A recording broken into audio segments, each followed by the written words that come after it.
क्या जनाजे की सफ़ों में भी कदम के साथ कदम और कंधे के साथ कंधा मिलाना ज़रूरी है? जी हाँ।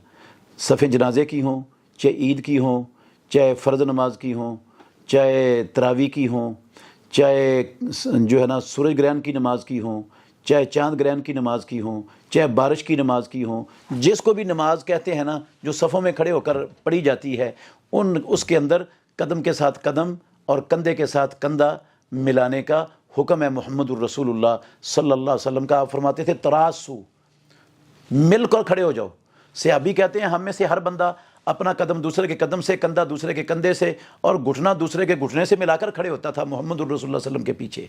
और आप सल्लल्लाहु अलैहि वसल्लम फरमाया करते थे तरासू वला तदाऊ फरोजात लिशैतान, मिल जाओ एक दूसरे के साथ और शैतान के लिए जगह मत छोड़ो बीच में। अगर बीच में जगह खाली छोड़ दी, कदम के साथ कदम ना मिलाया, तो शैतान के लिए जगह बन जाएगी और रसूलुल्लाह सल्लल्लाहु अलैहि वसल्लम के फरमान की मुखालफत हो जाएगी।